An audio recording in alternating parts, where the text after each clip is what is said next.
Why do birds make their nest on trees? And not just any tree. They don't just choose a tree to make their nest on. No, they don't do that. They choose it based on the energy field of that tree. Because trees are antennas, and the Mayans understood this.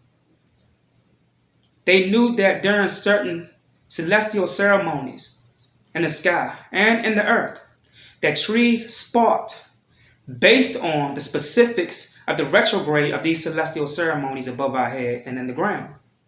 So birds choose trees according to the energy and what they're connected to during these ceremonies. So to those people who have cancer, right, in your body, it would be wise for you to hug a tree at least for 5 minutes where you see a bird has its nest built on.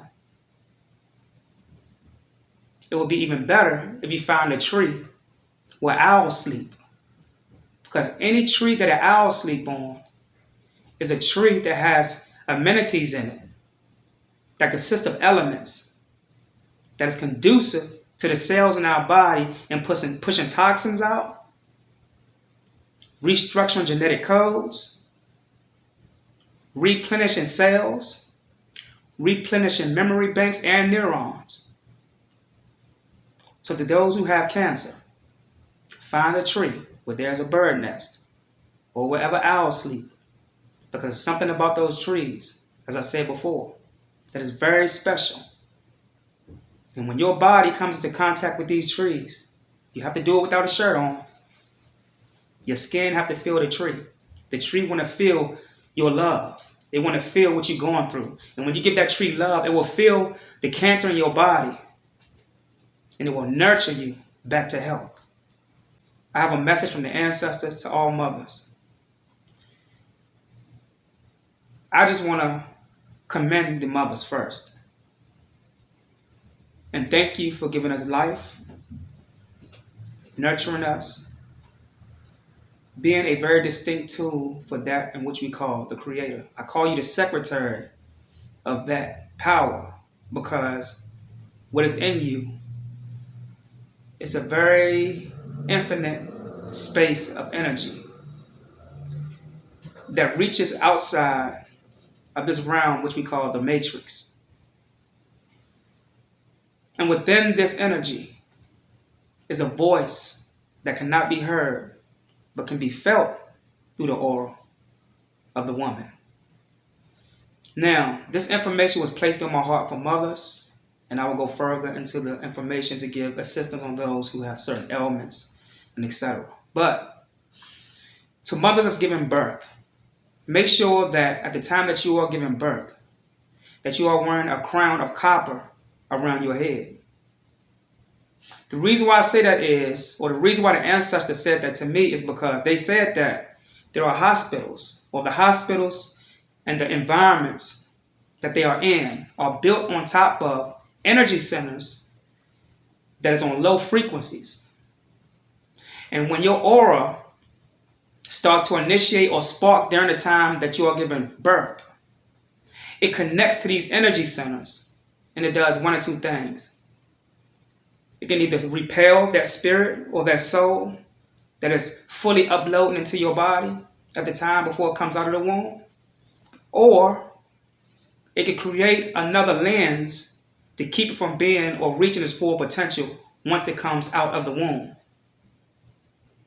So make sure that you are wearing copper, because copper repels the energy center's force field when it latches onto your body, opening it up at the time of you bringing life into this world. Not only that, they also said this, to make sure that you or the father are the first beings that touch your child. Why is that? It's just like when a person is having sex for the first time, right?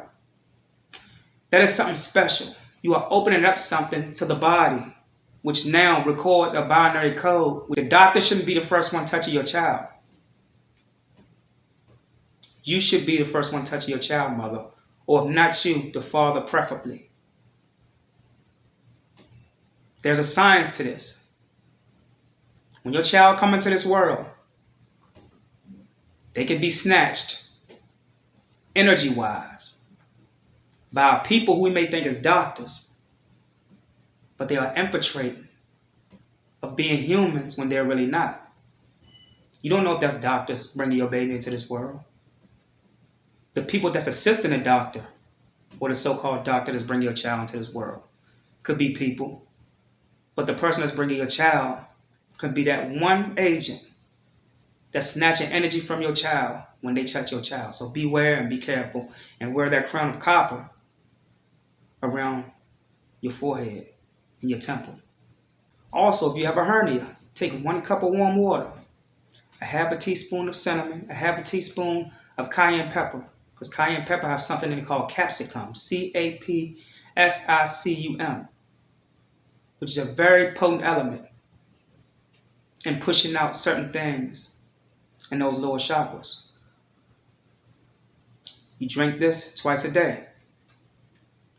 Then you take castor oil and rub it in the area or location where that hernia is for 5 minutes twice a day. And for those who have brain tumors, take your blue mason jar. Get your blue mason jar, right?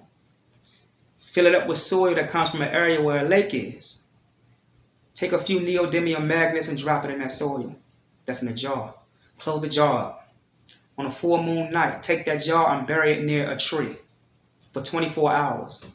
The next day or the next night, take that jar and put it by your temple. 5 to 10 minutes.